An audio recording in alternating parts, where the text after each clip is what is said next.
The stars looked different from the bridge of the USS Defiant.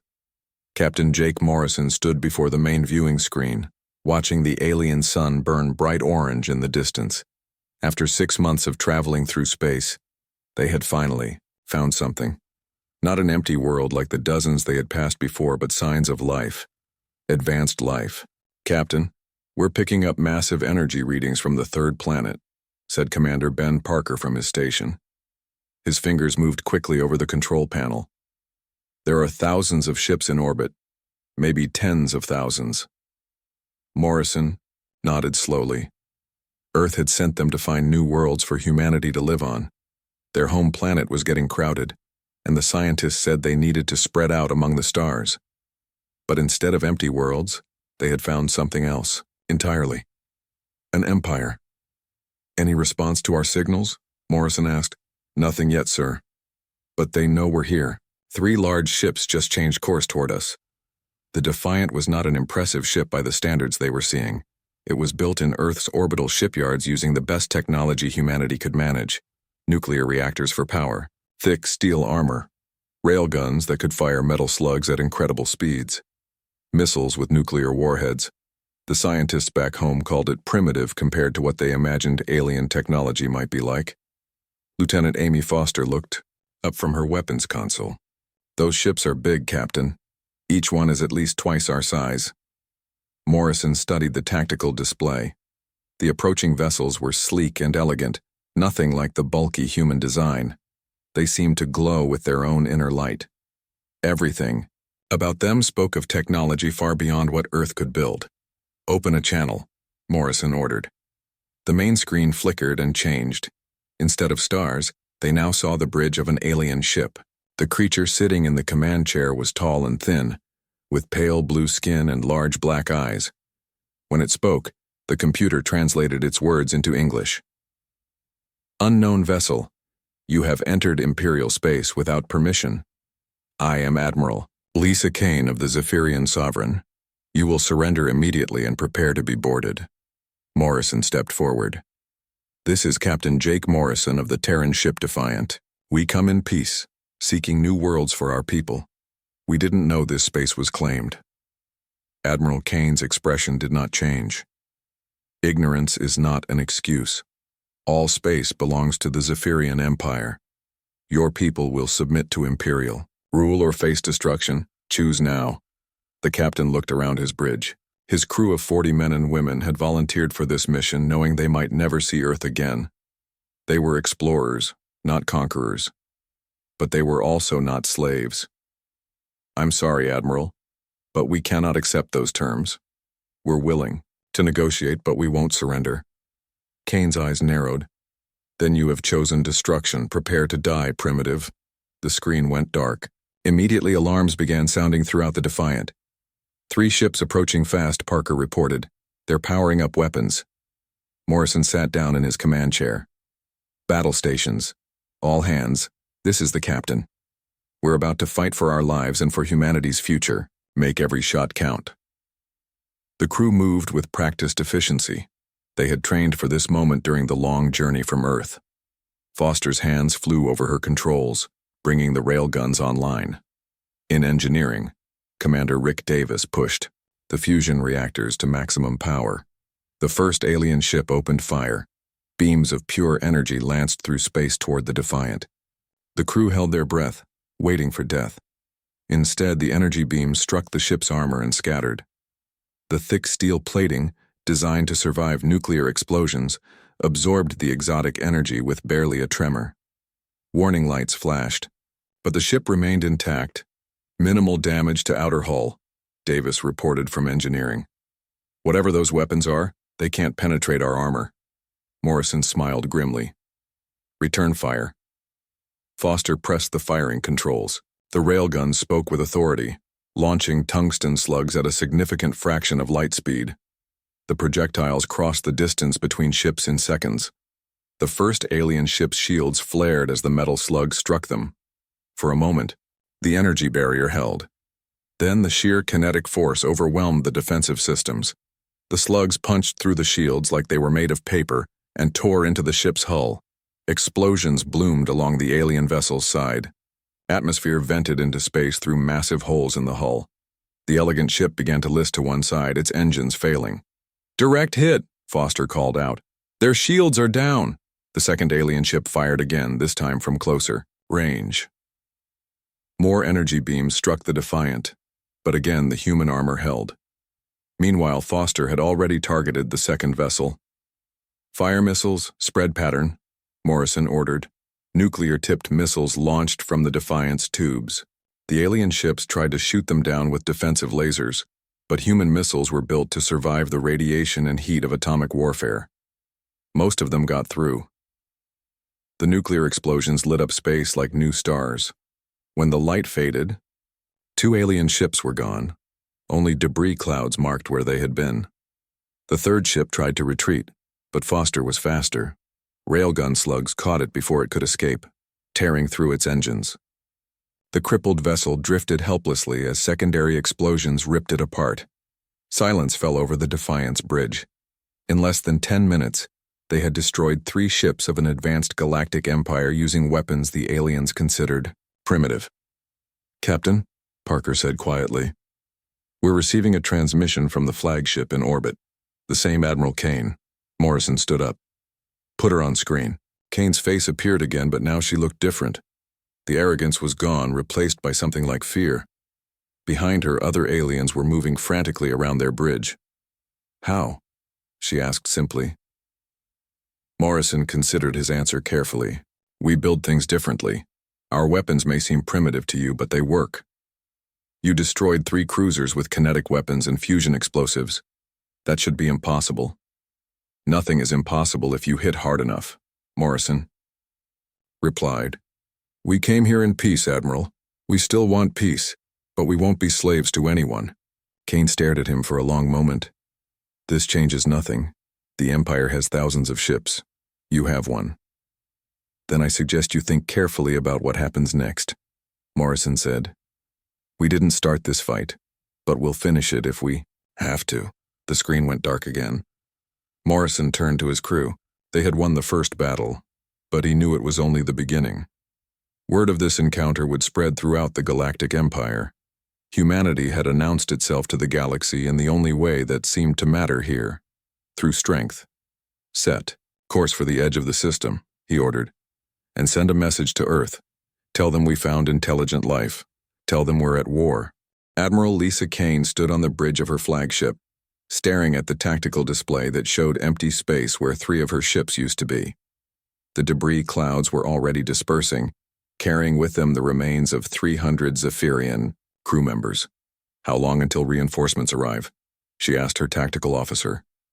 18 hours, Admiral. The 7th Fleet is moving to intercept." Kane nodded, but her mind was troubled. In 3,000 years of galactic dominance, no primitive species had ever destroyed Imperial ships so easily. The humans used simple kinetic weapons, metal slugs fired at high speed. It was crude, barbaric even, but it worked. Across the system, Captain Morrison was having his own problems. The Defiant had taken some damage from the energy weapons and his crew was working around the clock to make repairs. More importantly, he knew the aliens would return with more ships. "Captain, incoming." "Message from Earth," said Lieutenant Foster. Morrison straightened in his chair. "Put it through." The face of Admiral Steve Collins appeared on the screen. Even across the vast distance of space, Morrison could see the concern in his superior's eyes. "Jake, we received your report. The President has called an emergency session. They want to know if we should send more ships." Morrison thought carefully before answering. "Sir, we're facing an empire that spans hundreds of worlds. One ship won't be enough. But if we're going to fight, we need to hit them hard and fast before they can bring their full power to bear." Collins nodded. "The Liberty is already being prepared for launch. Captain Karen Wells will command.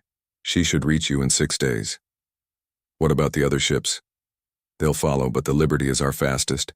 She's also our most powerful. The new quantum torpedoes are installed and ready."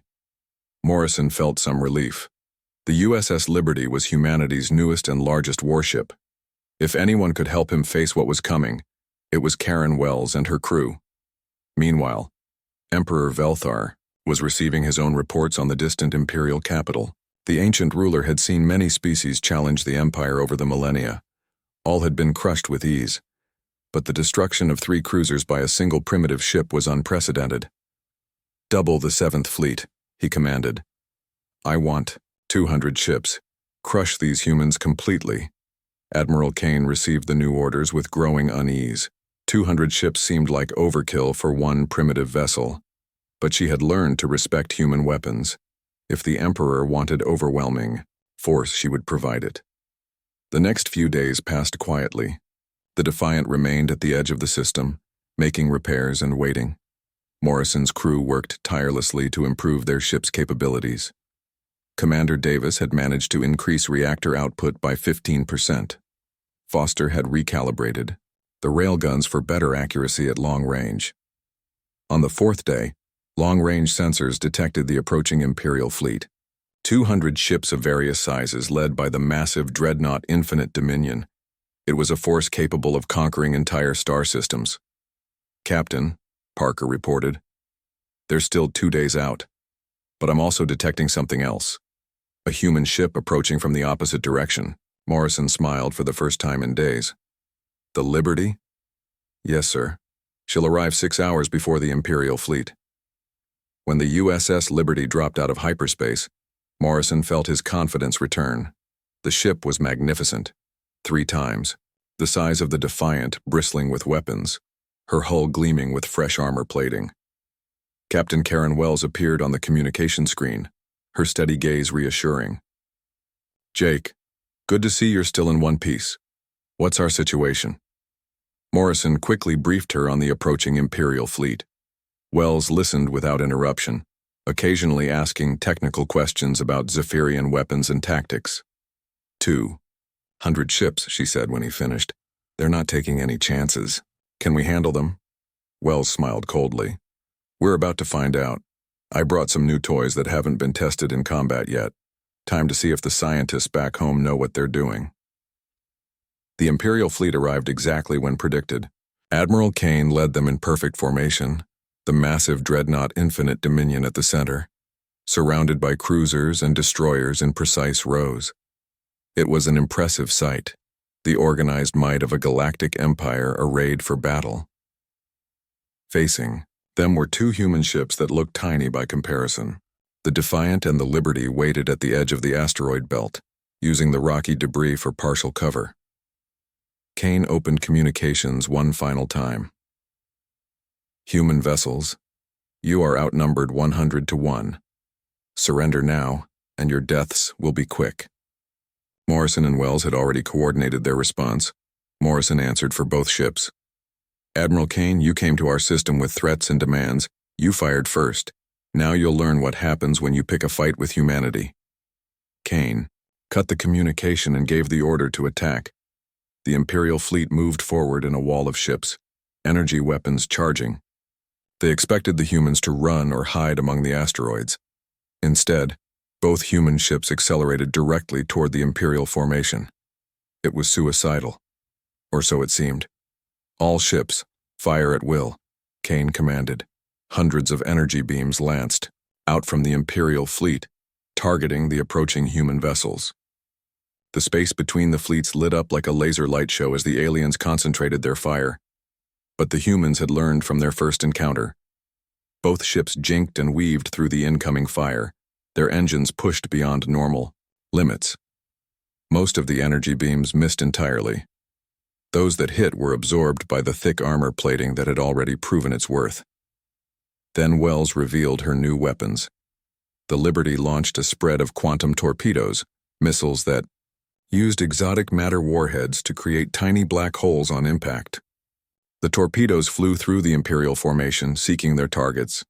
The first torpedo struck a Zephyrian destroyer. For a moment, nothing seemed to happen. Then space itself seemed to twist around the impact point. The destroyer imploded, crushed by artificial gravity as the black hole consumed it from within. More torpedoes found their marks. Cruisers vanished in flashes of twisted space-time. Even the mighty shields of the dreadnought were useless against weapons that attacked the fabric of reality itself. Morrison coordinated the attack, using the Liberty's devastating firepower to break up the enemy formation, while the Defiant picked off damaged ships with precise railgun fire. The humans moved like dancers through the Imperial fleet, never staying in one place long enough for the slower alien ships to target them effectively. Admiral Kane watched in horror as her fleet disintegrated around her. The Infinite Dominion, pride of the Imperial Navy, took a direct hit from 3 quantum torpedoes simultaneously. The massive ship broke apart like a child's toy, its reactor core exploding in a miniature sun. "All ships, retreat," she finally ordered. Emergency jump to hyperspace. Of the 200 ships that had entered the system, only 60 escaped. The rest were floating debris, testament to human ingenuity and determination. Morrison and Wells regrouped their ships, damage reports showing minimal casualties on the human side. "Well," Wells said over the communication link, "I think we've made our point." Morrison nodded, but he knew this was far from over. They had bloodied the nose of a galactic empire. Now that empire would respond with everything it had. The real war was just beginning. News of the defeat spread through the galactic empire faster than Admiral Kane could have imagined. On the crystal mining world of Vega 7, the insectoid workers stopped their drilling and whispered among themselves in clicking languages. On the ocean planet of Tau Ceti, the aquatic inhabitants refused to send their monthly tribute of bioluminescent organisms to the imperial capital. Emperor Velthar stood in his crystal palace, rage burning in his ancient eyes. For 3,000 years, no one had dared to challenge the empire. Now a species that still used metal projectiles had destroyed his finest fleet. The humiliation was unbearable. "Gather the War Council," he commanded his advisors. "Mobilize every available ship. I want these humans erased from existence." Meanwhile, Captain Tony Martinez was leading humanity's first diplomatic mission aboard the USS Ranger.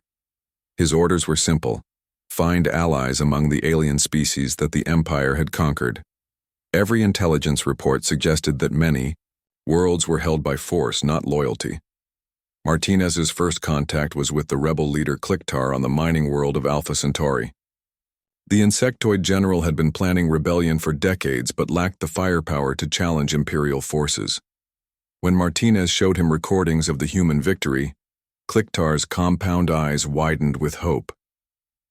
"Your people fight well," Kliktar said, his words translated by the ship's computer. "For too long we have suffered under Zephyrian rule. They take our young for their labor camps, steal our resources, treat us like animals." Martinez nodded sympathetically. "We can offer weapons and training, but we need information about Imperial fleet movements and supply lines." The alliance grew quickly. The crystalline entity known as Shard of Evening Light provided detailed star charts showing Imperial bases. The reptilian inhabitants of Wolf 359 offered to sabotage communication networks across their sector.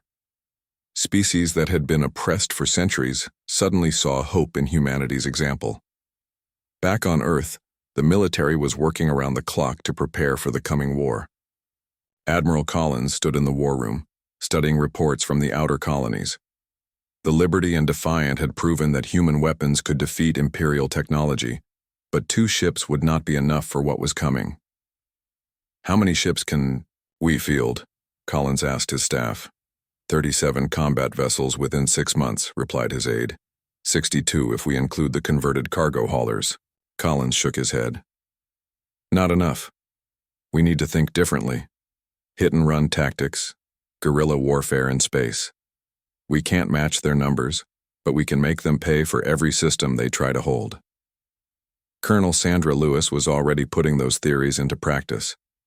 She had established the first human military base on the contested world of New Geneva, where Imperial forces were trying to put down a native rebellion.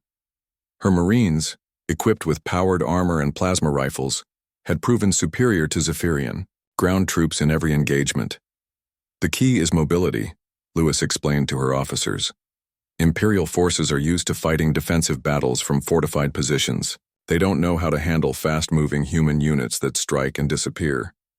Her most recent victory had been spectacular.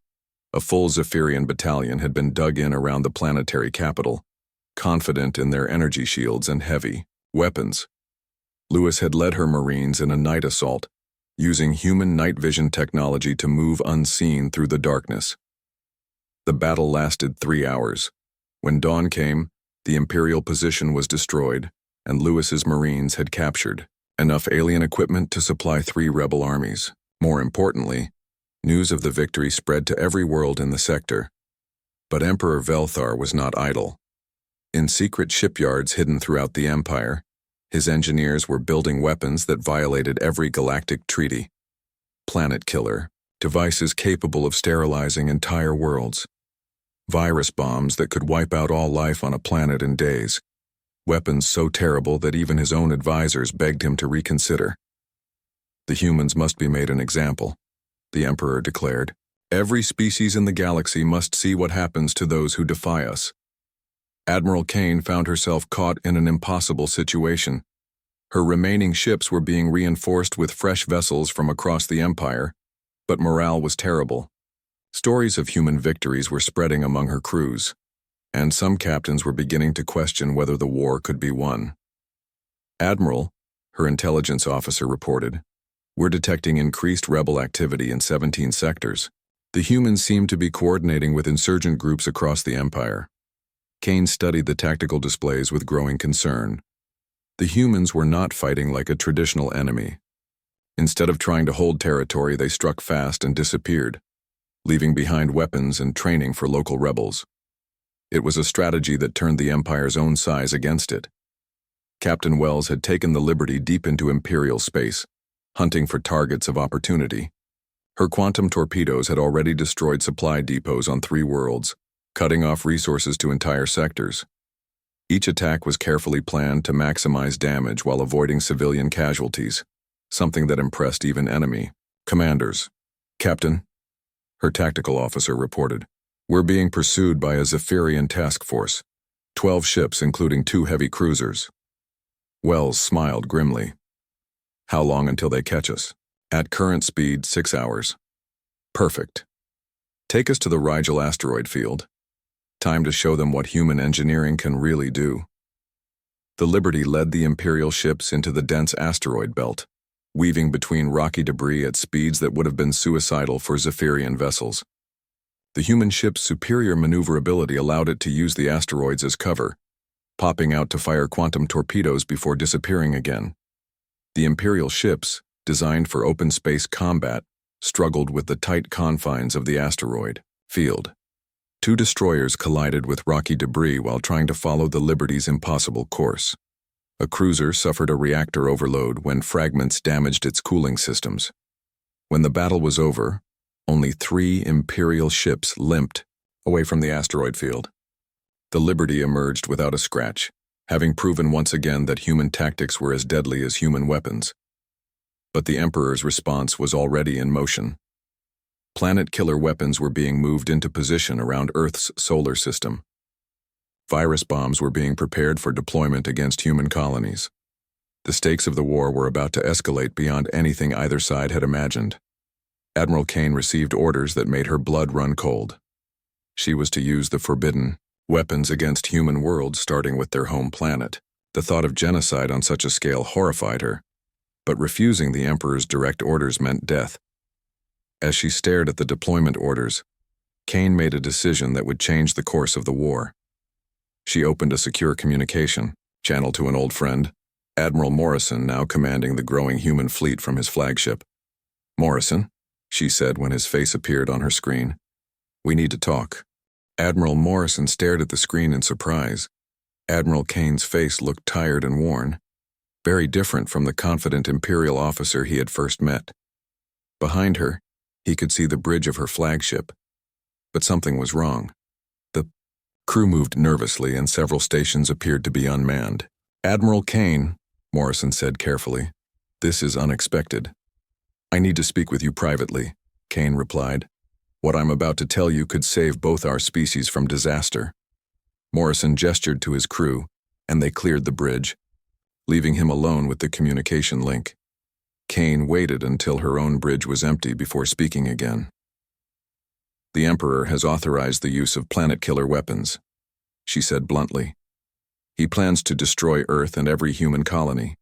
The weapons are already being moved into position. Morrison felt his blood turn cold. Planet killers were theoretical weapons that Earth scientists had always hoped would never be built. The fact that the Empire possessed them changed everything. "Why are you telling me this?" he asked. Kane was quiet for a moment. "Because genocide is wrong, even in war.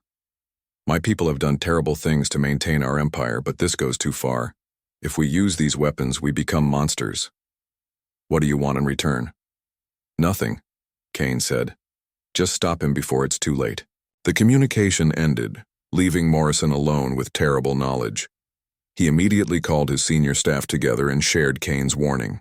The reaction was swift and unified. They had to act immediately. Captain Wells was already in the outer system aboard the Liberty, conducting raids on Imperial supply lines. When she received Morrison's urgent message, she changed course immediately for the coordinates Kane had provided. There, her tactical officer pointed to the display. 3 massive ships at the edge of the system. Each one is easily 10 times the size of our largest vessel. Wells studied the enemy formation through her ship's telescopes. The planet-killer weapons were massive beyond imagination, more like mobile space stations than ships. Each one carried enough firepower to crack a planet's crust and boil away its atmosphere. "How long until they're in position to fire on Earth?" she asked. 18 hours at their current speed. Wells made her decision. "Plot an intercept course, maximum speed." "Captain, those ships are heavily defended. We'll be flying into a trap." "Then, we'd better make sure we spring it properly." Meanwhile, across the galaxy, the rebellion was spreading faster than Imperial forces could contain it. On the mining world of Kepler 442, Kliktar's insectoid warriors had overrun 3 Imperial bases in a single day. The weapons and training provided by human advisors had turned his people into an effective fighting force. Colonel Lewis received reports from rebel groups on 40 different worlds. Each victory inspired others to take up arms against their oppressors. The empire that had seemed unshakable just months before was now fighting brushfires on dozens of fronts. "The key is coordination," Lewis explained to a gathering of rebel leaders via holographic communication. "We hit them everywhere at once. They can't reinforce every world simultaneously." The plan was ambitious. Synchronized attacks across 50 star systems, all timed to coincide with the human assault on the planet-killer weapons. If it worked, the Empire would be too distracted to effectively use their ultimate weapons. Emperor Velthar was beginning to understand the scope of the crisis. Reports flooded in from across his domain: rebellions, sabotage, defections among his own forces. The humans had done more than defeat his fleets. They had inspired his subjects to believe that freedom was possible. "How many worlds are in open revolt?" he demanded of his advisors. 47 confirmed, my lord. Perhaps twice that number if we count worlds that have simply stopped responding to our communications. The Emperor's rage was terrible to behold. In his fury, he ordered the immediate deployment of virus bombs against rebel worlds. If he could not rule the galaxy, he would cleanse it of the infection of rebellion. But Admiral Kane had been watching for just such an order. When the deployment commands went out, she was ready. Her ship's computer systems, infected with a virus provided by human cyber warfare specialists, immediately broadcast the Emperor's genocidal intentions across the entire Imperial communication network. The reaction was swift and devastating. Imperial governors who had remained loyal suddenly found themselves facing populations that knew their ruler planned to exterminate entire worlds. Even Zephyrian citizens who had enjoyed privileges under the Empire were horrified by the revelation. Captain Wells was fighting for her life in the outer system. The planet-killer weapons were defended by a fleet of heavy cruisers and destroyers, all desperate to prevent the humans from reaching their targets. The Liberty dodged through a storm of energy fire, her quantum torpedoes reaching out to touch enemy ships with annihilation. Direct hit on the lead planet-killer. "Her weapons," officer reported. "But it's still operational," Wells cursed under her breath. The massive weapons were too well armored to be destroyed by conventional attacks. She needed to get closer, but the defensive fleet was too strong. Then help arrived from an unexpected source. Admiral Kane's flagship, accompanied by 12 other Imperial vessels dropped out of hyperspace and immediately opened fire on the defensive fleet. All human vessels, this is Admiral Kane. My forces are now under your command. Tell us where you need us. Wells didn't hesitate. Cover our approach to the planet killers. We need to get close enough to use our boarding parties. The battle became a three-way fight as loyal Imperial forces engaged Kane's rebels, while the Liberty pushed through toward the massive weapons. Human Marines launched in armored shuttles, fought their way aboard the planet killers while space battles raged around them. Lieutenant Colonel Matt Turner led the assault on the primary weapon. His Marines fought through corridors filled with automated defenses and desperate Zephyrian crew members. The goal was simple: reach the control center and prevent the weapon from firing. Charges set on the main reactor, Turner reported over his radio. But the weapon is already charging for a shot at Earth. Wells made a desperate decision. She brought the Liberty alongside the planet killer and began ramming the massive weapon with her ship's armored prow. The smaller vessel's momentum, combined with the Marines' sabotage, finally began to tell. The planet killer's main gun exploded in a chain reaction that consumed the entire forward section of the massive ship. The remaining two weapons, seeing their sister ship destroyed, began to retreat toward the safety of Imperial space. But the damage to the Empire was already done. The revelation of the Emperor's willingness to commit genocide had shattered the loyalty of his own forces. Sector governors declared independence. Fleet admirals refused to follow orders. The great Galactic Empire began to collapse from within. On the Imperial capital, Emperor Velthar found himself surrounded by enemies. His own palace guard had joined the rebellion, horrified by their ruler's descent into madness. As reports came in of Imperial fleets defecting to the human-led alliance, the ancient emperor realized that his 3,000-year reign was coming to an end. Morrison received word of the planet killer's destruction with relief, but he knew the war was far from over. The Empire was fragmenting, but dangerous elements still remained loyal to the Emperor. The final battle would be fought at the Imperial capital itself, where Velthar was making his last stand. "Prepare the fleet," Morrison ordered. "We're going to finish this once and for all." The combined fleet that approached the Imperial capital was unlike anything the galaxy had ever seen. Human ships flew alongside vessels from 40 different rebel species, each bringing their own unique technologies and fighting styles.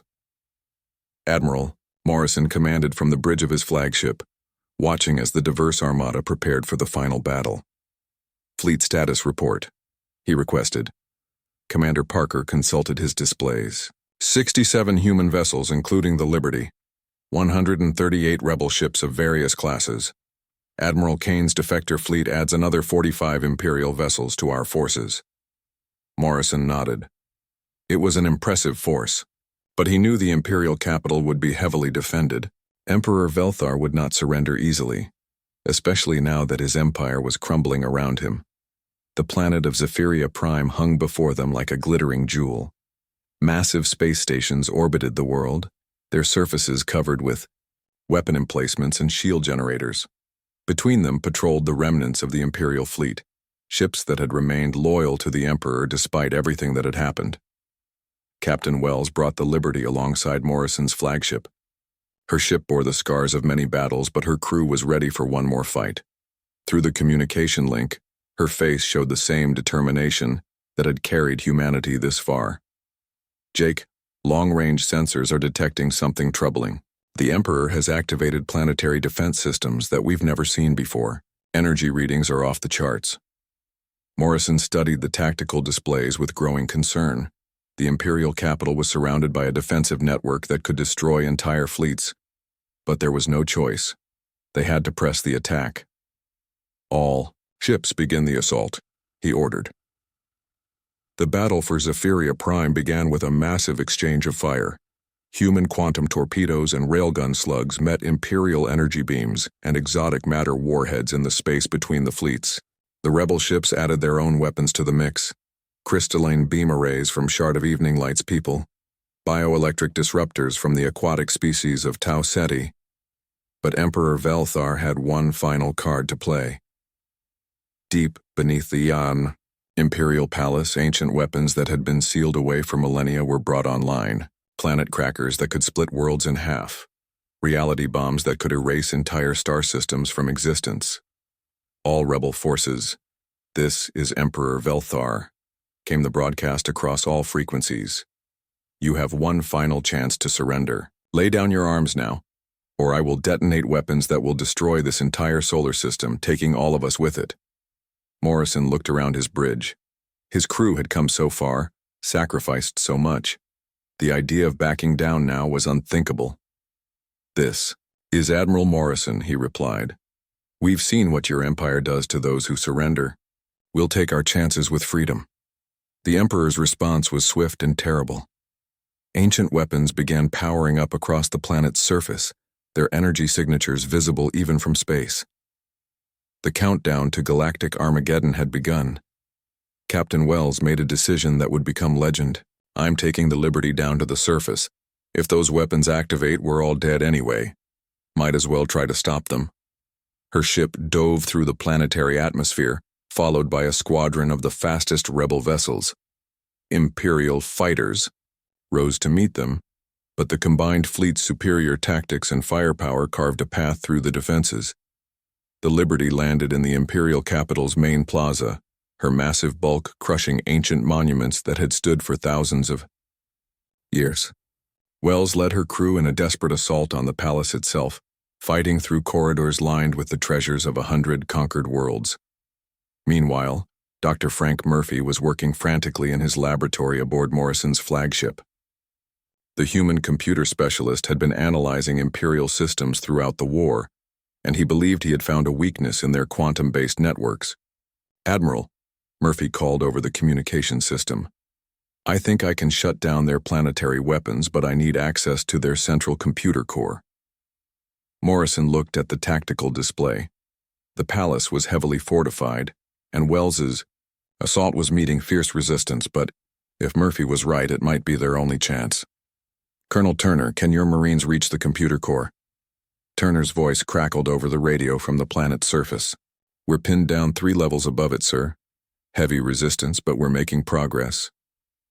The battle raged on multiple fronts simultaneously. In space, Morrison's fleet dueled with the remaining Imperial forces while trying to prevent orbital bombardment of the surface assault teams. On the ground, Wells and Turner fought through the palace corridors, racing against time to reach the Emperor's stronghold. Admiral Kane proved her worth by leading a flanking attack that drew Imperial forces away from the main assault. Her knowledge of Imperial tactics and technology was invaluable, allowing the rebel forces to anticipate enemy moves and counter them effectively. Admiral Morrison, Kane reported, I'm detecting massive energy buildup from the planet's core. Whatever the Emperor is planning, it's going to happen soon. Morrison made the hardest decision of his career. All ships prepare for emergency jump to hyperspace. If those weapons detonate, at least some of us need to survive to warn the galaxy. But even as he gave the order, he knew he wouldn't follow it himself. Too many good people were fighting on the planet's surface to abandon them now. Deep in the palace, Wells and her Marines finally reached the throne room where Emperor Velthar waited. The ancient ruler sat on his crystal chair, his hands poised over the controls that would trigger the reality bombs. So the primitives have reached me at last, he said, his voice filled with centuries of arrogance. You think you have won? I will take the entire galaxy with me into death rather than see it ruled by inferior species. Wells raised her weapon, but she knew she couldn't reach him in time. The Emperor's finger moved toward the final activation switch. Then Dr. Murphy's virus struck. The human-designed program, incompatible with Zephyrian quantum computing, crashed through the Imperial networks like a wildfire.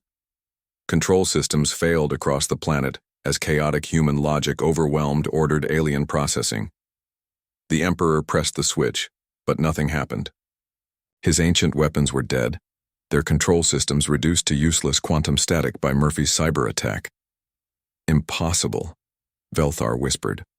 The weapons are quantum encrypted. No primitive technology should be able to affect them. Wells smiled grimly.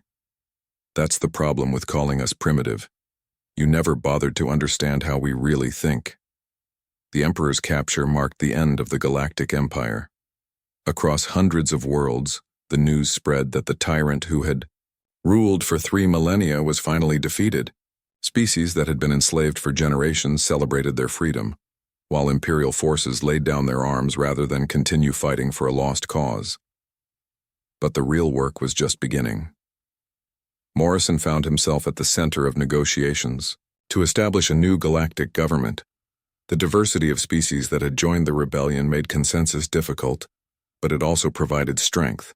"We're not here to replace one empire with another," Morrison addressed the assembly of rebel leaders. "Every species should have the right to govern itself. What we're building is a confederation, independent worlds working together for mutual benefit." The process took months, but eventually the Galactic Confederation was born. Each member world maintained sovereignty over its internal affairs while contributing to collective defense and exploration efforts. Trade flowed freely between systems, and scientific knowledge was shared openly. Admiral Kane, pardoned for her role in ending the war, became the Confederation's first Minister of Interspecies Relations. Her knowledge of galactic politics proved invaluable in the transition from empire to democracy. Captain Wells was promoted to admiral and given command of the Confederation's Exploration Division. Her first mission was to lead a joint fleet beyond the galactic rim, searching for new worlds and possibly new forms of life. Colonel Lewis established the Confederation's peacekeeping forces, training mixed species units to handle conflicts that might arise between member worlds. Her Marines became the model for cooperation between different military traditions. Standing on the observation deck of the new space station, Humanity's Hope, Morrison watched ships from hundreds of worlds working together on construction projects and scientific expeditions. The galaxy was vast, and there was still so much to explore and discover. A young ensign approached with the day's reports. "Admiral, the exploration fleet is ready to depart for the Andromeda approach. Admiral Wells sends her compliments and asks if you have any final orders." Morrison smiled, thinking of how far they had all come since that first encounter with Admiral Kane's ships. "Tell her to be careful out there, and remind her that she's representing not just humanity, but all the free peoples of the galaxy." The ensign saluted and departed, leaving Morrison alone with his thoughts. The war was over, the Empire was gone, and a new age of exploration and cooperation had begun. It wasn't perfect. There were still conflicts to resolve, problems to solve, and challenges to overcome. But for the first time in 3,000 years, the galaxy was free.